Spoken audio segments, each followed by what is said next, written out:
këtu? Jo, unë kam qenë nga... Ka janë takime që përfito Shqipëria nga këto, a thënë ndryshe, se...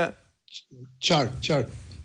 Ashtu është reklamuar nga Rama, unë kam qenë nga të parët që e kam zbuluar këtë fakt, dhe jo vetëm këtë fakt, po disa herë fakte tilla për jetën që bën kryeministri ynë, që herë pas here nuk harron të deklarojë se nuk është qefli i luksit, por që në fakt si gjithmonë bën krejt të kundërtën e asaj që thotë. Edhe sikur t'ishte një vizit e planifikuar zyrtare, në këtë situatë ku është vendi, çdo kryeministër apo shtetar serioz nuk do të lëvizte nga vendi. Përkundrazi, edhe sikur t'ishte diku jashtë vendit, siç ka ndodhur me qeveritarët e vendeve normale, dhe të ndodhte një situatë e tillë në vendin e tij, ai duhet të ishte kthyer. Po çfarë tregon kjo? Përveç faktit që e thashë pak më parë, që ky njeri, unë këtë e kam quajtur për mënyrën, për jetën që bën nga momenti që është bërë kryeministër, edhe kur ishte kryetar bashkie në fakt, një adoleshent, djalin adoleshent të një sheiku. Sepse ky pushtetin, përveç të tjerave, po e përdor dhe për plotësuar çdo tek që mund të ketë një adoleshent, duke filluar nga hapja e ekspozitave në galerit më ekskluzive dhe më të shtrenjta të botës, ku piktor me famë, jo ky Zhgaravici, që nuk ka bërë kur asgjë në jetë vetë, po piktor me famë e kanë vështirë të ekspozojnë, qoftë edhe një apo dy vepra tyre, ky hap një ekspozit komplet, ke MoMA për shembull, New York, një ekspozit të tërë e Ramës. Kuptohet se sa $100,000 janë paguar që kjo të ndodhi.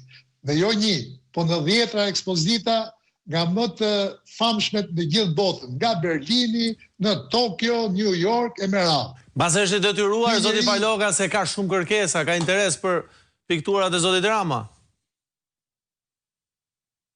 Arnold, ky piktor s'ka qenë kurrë, u përpoq Kristaqi dies pas ta bëj piktor, nuk u bë kurrë, e mbajti dhe pedagog, se nuk mund të bënte gjë tjetër, e mbajti dhe pedagog në Institut të Arteve atëre, dhe vetmja vepër e Ramës në atë kohë është zbuluar, edhe ajo tash që është bërë kryeministër, ka qenë një karikaturë në një palestër shkolle 8 vjeçare të Tetelenës.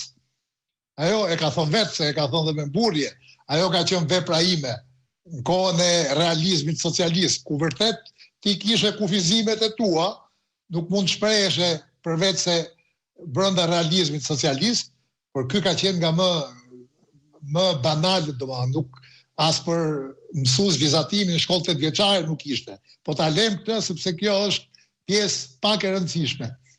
Fakti që ky vazhdon, ka një charter në dispozicion, merr familjen për weekend, për fundjavë dhe bredh botën, sikur të jetë jo kryeministri i vendit më të varfër të Europës, po sikur të jetë vërtet një sheik që ka gjithë problemet e vendit të tij, ka të zgjidhura dhe tash po dele, po bredh, po plotson qefet edhe tekat e adoleshencës. Do të shkon takon Cristiano Ronaldo për shembull për qef, bën foto. Shkon në shefi ndeshje basketbollit NBA-t në Amerikë, ri me ditë tëra aty për të parë një ndeshje. Edhe kjo e fundit. Në këtë situatë pra skandaloze, ku është vendi, ku zëvendësja e tij është pezulluar si e pandehur për korrupsion spak, ku vendi është në ditë katastrofe, diku përmbytje, diku shkatrime, pra njerëzit janë pikë të hallit, ky çfarë bën? I ka premtuar asaj që i kanë dhënë për grua, se as atë se ka marrë vetë, ja ka dhënë edhe atë që do ta çojë dhe shkojnë të dy dhe sfilojnë, se kjo është më e bukur. Ne s'kishim për ta marrë vesh kurrë, sigur mos hapej faqja e Fashion Trust Arabias, që është një nga sfilatat ekskluzive dhe kjo, ku marrin pjesë milioner, miliarder, dhe pra, e kuptoni, është një event jo qefi, po super